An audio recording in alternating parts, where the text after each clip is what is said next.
Question ఏం వేసాం మనము? Remainder x square minus 5x plus 4 divided by x minus 1. ఇదే కదా question. Remainder x square minus 5x plus 4 divided by x minus 1. నా ఇక్కడ చూడండి సార్, మనకు ఆన్సర్ ఎంత వచ్చింది? 0 వచ్చింది. నాకు ఈ 0 ఇంపార్టెంట్ కాదు, ఆ ఎక్స్ప్రెషన్లో ఉన్న రైట్ న్యూమరికల్ వాల్యూస్ని అన్నీ యాడ్ చేయండి. 4 మైనస్ 5 ఎంత? ఆర్ 4 ప్లస్ 1 ఎంత? 5. 5 మైనస్ 5 ఎంత? 0. 5 మైనస్ 5 ఎంత? 0. అంటే ఎక్స్లు కాకుండా దానికి ముందు ఉన్న కొయిఫిషియంట్లను రైట్, దాన్ని తెలుగులో ఏమంటారో చెప్పండి. Right, 4 plus 1 5. 5 మైనస్ 5 ఎంత? 0. రైట్, ఆ సమ్ గనక 0 అయిందనుకో ఎక్స్ మైనస్ 1 అనేది దీనికి కారణాంకం అవుతుంది. ఎక్స్ మైనస్ 1 అనేది రైట్ కారణాంకం అవుతుంది. ఎప్పుడవుతుంది కారణాంకము? రైట్, ఆ కొయిఫిషియంట్స్ యొక్క సమ్ము. ప్లస్ 4, ఇక్కడ 4 ఉంది. ఎక్స్కు ముందు ఏమున్నాయో వాటన్నిటినీ యాడ్ చేసుకుంటూ వెళ్ళండి. ఎక్స్ స్క్వేర్కి ముందేముంది? 1. ఎక్స్కు ముందేముంది? మైనస్ 5. ఇదేమో కాన్స్టెంట్. ప్లస్ 4. 4 ప్లస్ 1 5. 5 మైనస్ 5 ఎంత? 0. అది గనక సమ్ 0 వచ్చిందనుకో డినామినేటర్ అనేది న్యూమరేటర్కి కారణాంకము అవుతుంది. న్యూమరేటర్కి కారణాంకం అవుతుంది. Are you all right? గుణకాలు. సో ఇది గుణకాలు. 4 ప్లస్ 1 5. 5 మైనస్ 5 0. రెండో ఎగ్జాంపుల్ చాలా జాగ్రత్తగా వినండి sir. 7x cube minus 3x square minus 3x minus 1 divided by x minus 1. ఏమీ చేయాల్సిన అవసరం లేదు. గుణకాలను రైట్ యాడ్ చేసుకుంటూ వెళ్ళండి. Right, -3 -3 minus 1 plus 3. 7 మైనస్ 3 ఎంత? 4. 4 మైనస్ 3 ఎంత? 1. 1 మైనస్ 1 శేషం ఎంత? 0.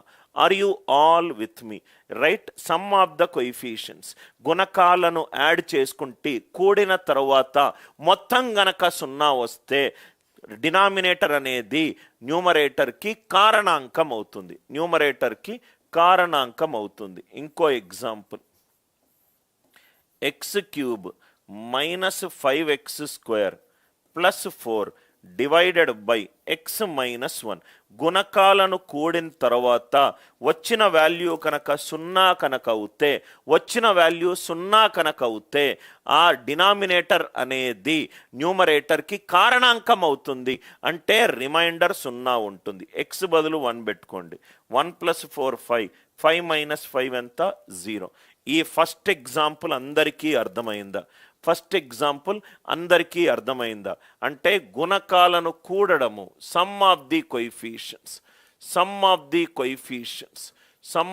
కొయిఫిషియన్స్ 0 గనక అవుతే రైట్, 0 గనక అవుతే అంటే గుణకమే కదా సార్, గుణకాలను కూడడము.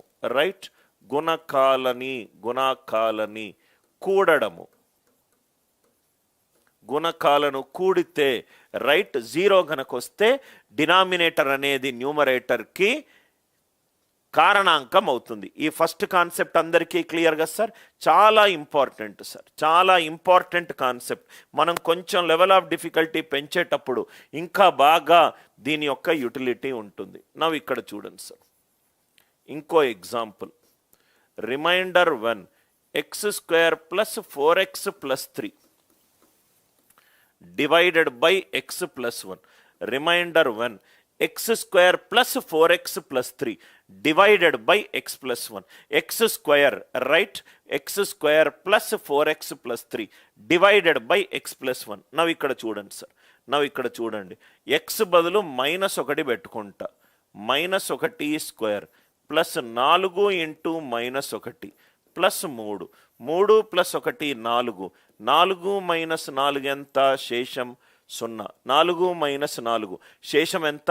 0. ఇక్కడ వరకు ఇది అందరికీ తెలుసు. నవ్వు ఇక్కడ చూడండి సార్, గుణకాల్లో మనము సరి పవర్స్ యొక్క గుణకాలను కూడదాం. సరి పవర్స్ బేసి పవర్స్ చూద్దాం ఏమవుతుందో.